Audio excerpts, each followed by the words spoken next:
the transition from leaving the streets and then relapsing, then making the choice of going to law school, and then dealing with that environment, you know, allowed you to, because you're a Gemini, right? Yeah. So I know for a fact my son is a Gemini. Yeah. What bit is like, hey, Yeah. oh. Yeah.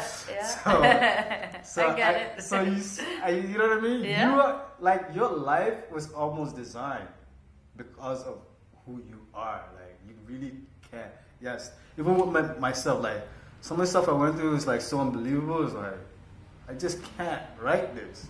Can't write this. I just gotta experience it. That's and it. then based on my experience and share with other people. That's what I went through. So like going to law school and then learning from that side of the world, and then you teaching them what you experience it, must have gave you an advantage in the courtroom. So I sort of packed up my history when I was in law school. When I got into law school, nobody I was knew like, about nobody it. knew nothing. I was like, I was scared of anyone knowing Somebody the would truth say, hey, about me. Jordana, let's go hang out. You're like, no. No, yeah, I had 2 or 3 people that I was friendly with. There was one girl that me and her would study together, and we'd hang out at lunches. Her mom was a judge. Her dad's like a very prominent criminal defense lawyer. She didn't grow up around any of this at all. And somehow, our personalities just clicked, and we were okay. But it was, we talked about school, and everything was sort of superficial. I never talked about like my upbringing and my background. And I put all that in a little box, and I put it in a closet, a locked closet. It was like, I am keeping this to myself for now. But I knew that eventually, sort of my promise to myself was, I'm going to wait until I'm successful in my career, and then I'm going to bring that box out, and I'm going to do something with it. Because I wasn't sure what. You knew it's important. I did. To share that. I did. And one of the things, I never thought that I could be successful in anything because I didn't see anyone else that had been through what I had been through and become successful. Nobody was talking about it. And that doesn't mean it doesn't exist. It most certainly does. But people that have overcome, addictions in street life and go on to have meaningful careers, especially professionals, they don't want to share that because we're scared of how that's going to hurt our career. Only rappers do that. For sure. Because they can. And that's how they come up, right? Yeah. They get famous by having had that life and by sharing it. Yeah. And, other people who are going through that struggle relate to law school it. And be like, yo, yeah, look what I just did, right? Like, you can't, and it's very close like that, and so I knew that, and there was a part of me that said, I'm going to put this away in order to be successful, because if I can't be successful, if I let my history prevent me from being successful, then I'm not an example of anything. I'm an example of how you can fail by having lived that life, and so I wanted to do the opposite, and so I packed it away for like 10 years. There's a saying, you gotta play fool to catch wise. Right. You know what I mean? So pretty much I like that. You gotta play the role. I like that. Yeah. That's sort of what I did. But I also had to navigate that system, and I had to make me viable in that system, right? And it required me to come up in that fashion.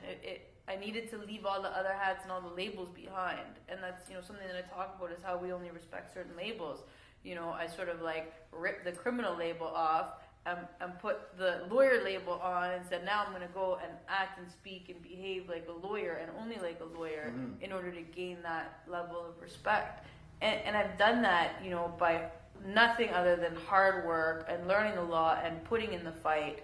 And I've always, played in a respectable manner within the courtroom, and I think that that's how I've earned the trust of my colleagues and judges and certainly clients. It hasn't come because I've said to them, oh, I know what it's like. I'm not here to be your therapist.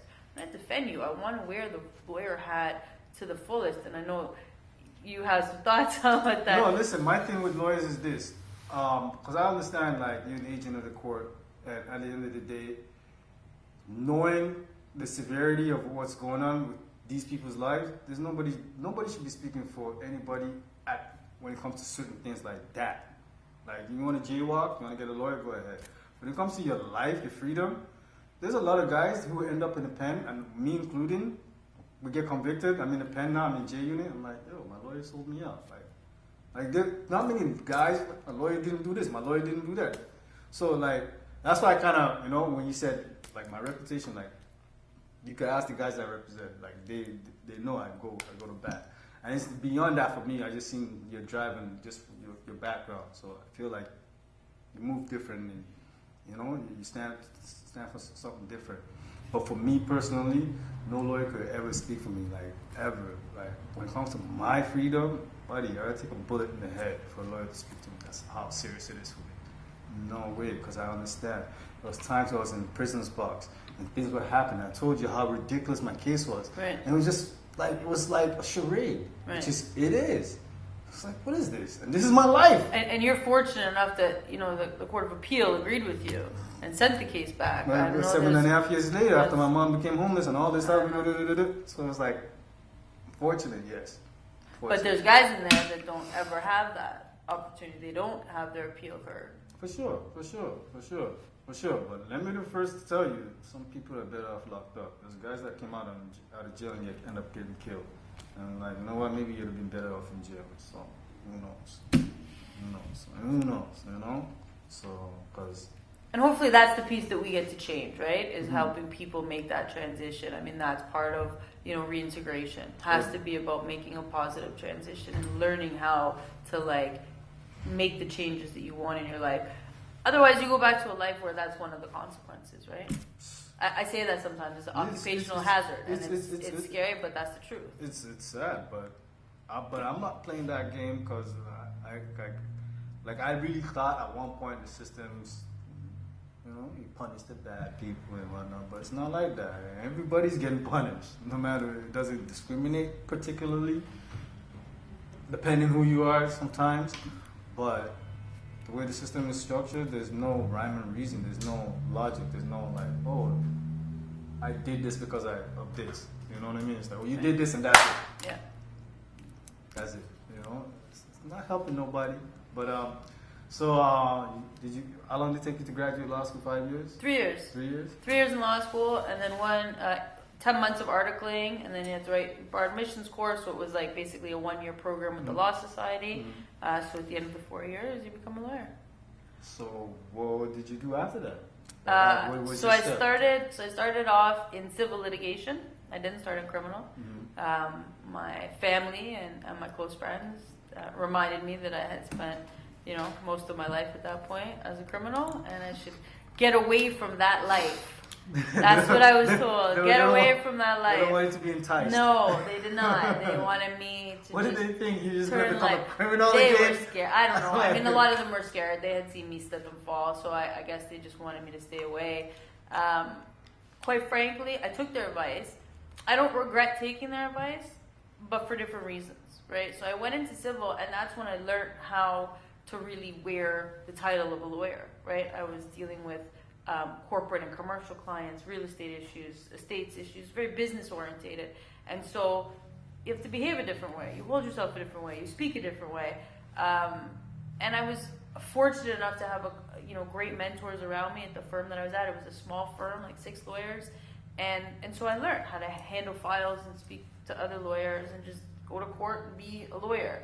And then I got bored, and I was like, I can't do this. You know, my passion was always in criminal law. Based on your background, for sure. And then I wanted to help people that, you know, because I was still reading criminal cases when they would come out. We would get, you know, there's different publications that lawyers have access to. And you want a piece of the action. I was reading about all these criminal cases, and, you know, we spoke earlier on about how when I was a little kid, my dad would pick me up and drop me off with my cousins. Well, one of those cousins that I was growing up with is a prominent lawyer in Toronto, and we disconnected for 20 years, right? So when my dad stopped picking me up, I stopped seeing her, because she was, you know, on my dad's side.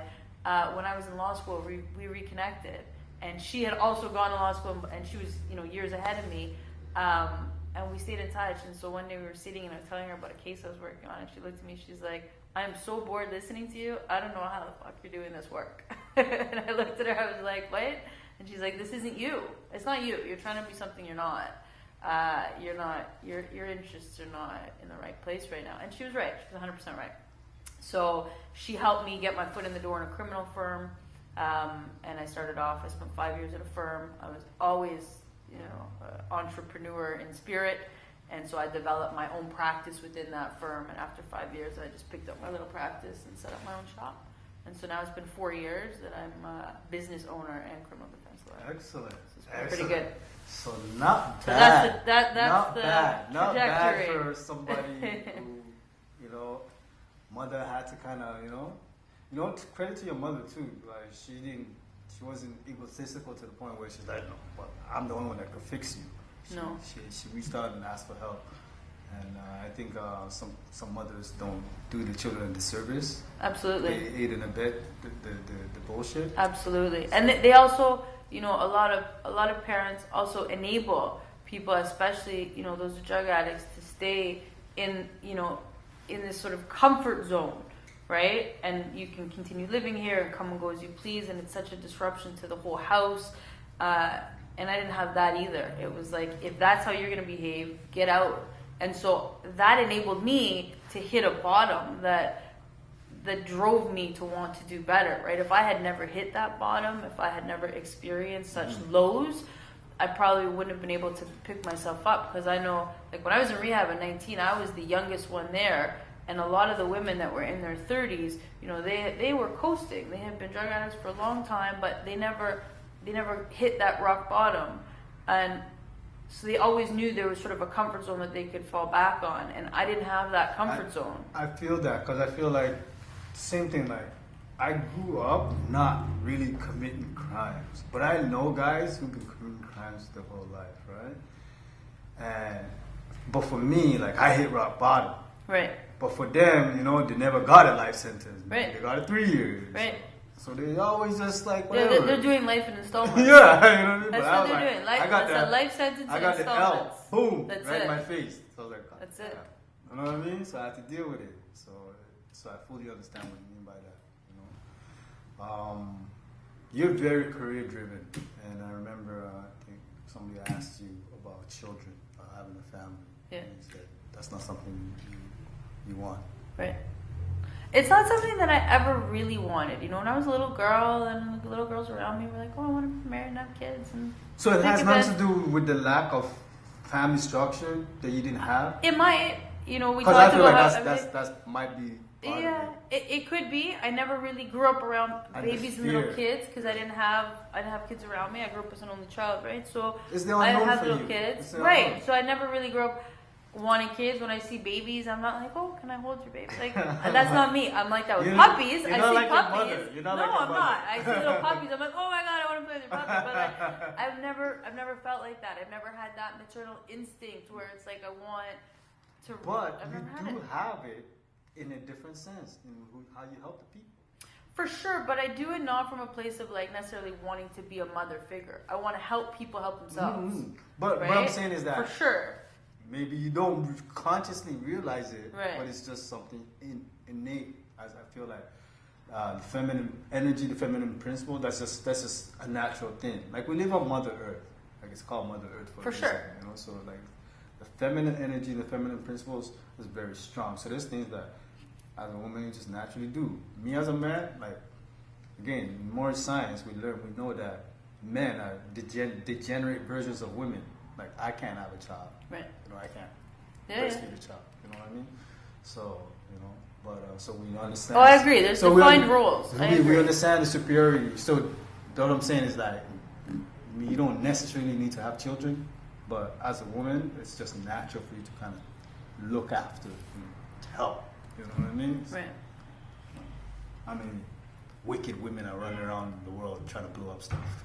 Not too many. Not too many. That's true. So That's true. So it's just yeah. So I just think I think that might have something to do with it. Just because for me, after what I went through with my mother, and my daughter, I was hella scared to have children and somebody else. And so I'm like, I had this shit blow up in my face. I don't want to go through it again. Right. You know what I mean? And even as early as I can remember, maybe 10, I swore to myself never to have children in this world because I knew from that time how messed I felt the world was so fucked up.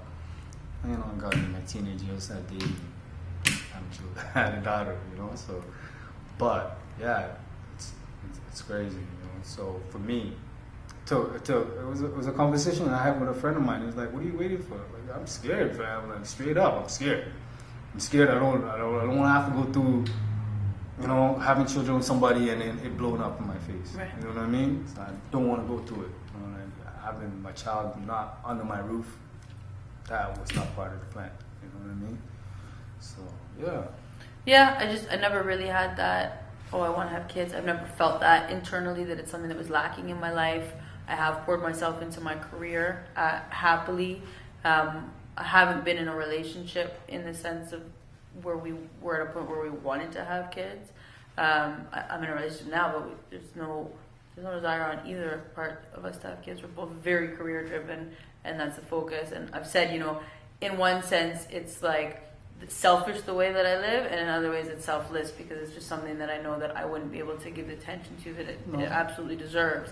And you know, I like to be able to travel. I like to do things last minute. I don't have those sort of responsibilities at home that I have to concern myself with other than my career, and I take that with me. You help the community in other ways. You know? That's it. You help the community in other ways. You know, so you know. So you're into hip hop. I am. How did you get into hip hop? So I used to play a lot of sports when I was young. Mm-hmm. Like when I was growing up, me and my next door neighbor were best friends, and it was a guy, and we used to play basketball together. We played baseball together. And I was a tomboy, yeah. And so I was very athletic. I was always playing into sports. But you know what? Wait the same minute. Yeah. I think it was coming. A lot of them, like it was just coming played for like, cause I don't know if this. Like even with my daughter, I'm like, yo, there girls. Pregnant teenage girls in your school? She's like, oh no, not really. It's very rare. I'm like, that was a norm. That was norm. Like, you know what I mean? Like, yeah. That's crazy. So yes, things are so things different. Have changed. Yeah. Things have really changed, different. and I feel old saying that. Yeah. So so I grew up playing sports, and I loved basketball. And when I was like 8 or 9, and both my parents were working, I was that latchkey kid that would come home on my own, and I would stop on the way home at the basketball courts and just play. And there was guys there that was always, you know, playing music. It was always hip hop, and I got handed I'm really gonna date myself here, and I still have it. I had a cassette tape of Easy Does It, and I fell in love. You know, I love the sound of the music.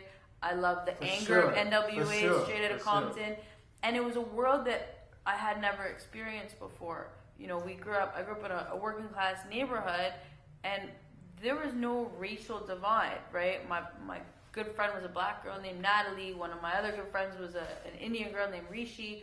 My first crush was a guy from Trinidad named Dennis. Like, I can still picture him. Mm-hmm. We didn't, and my parents didn't care. There was no racism. And so to hear how racist the police were treating people through hip hop music was something that like surprised me and moved me. And I didn't really understand it from an experiential point of view.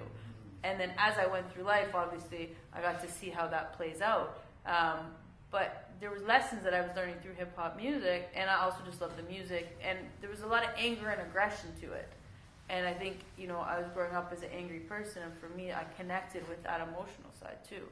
So, yeah, I always loved hip-hop. And then, you know, as I went through the ages, it was Snoop Dogg and Dr. Dre, and is there a particular artist or verse that got you open? Like for me, there's like I told you about Jeru, who's one of the guys that I interviewed for my podcast. Right. Jeru the Damager. Like he's one of the first artists that got me open. And Nas is another artist. I just got tickets to Nas's concert in September. Lauryn Hill? Yeah. I mean, Mary J. Blige. I went to Lauryn Hill one. Yeah, last year. My empress is still talking to me about it. I'm like, oh man, I don't want to stand. Standing for so long, like I don't know, might go, but yeah. So for me, it was Jeru and Nas. So what do you? Is there a hip hop verse that got you open? Was like, you know, what did this person just say, or is there artists that? I have that all the time. You know what? I feel that way a lot right now. T.I. has some phenomenal songs where you listen and the message that he's trying to send to you is unbelievable, and I think he's very understated. And I love his work. Obviously, Kendrick Lamar is just phenomenal. You know, his skills is just bar none. you know, there was a time in my life where the anger and aggression coming out of Eminem was something that I really connected with. And so I think that it's I don't know like, if you ever heard of course I remember Onyx. Of course. That's mine. Yeah, Fast and Angry. I used to go to sleep to that. Wow. Wow. So yeah, when I was coming out of rehab, it was Eminem, and it was like that anger and I have passion, Eminem too, hard right? too. Like Eminem. he was amazing. We talked earlier on about J. Cole. I'm a big fan for sure. You know, right now, yeah, the new Meek Mill Championships is a phenomenal album. I like it. You know, he's really poured himself into that, and he's speaking some, you know, crazy truth bombs all throughout that Any album. local artists you listen to?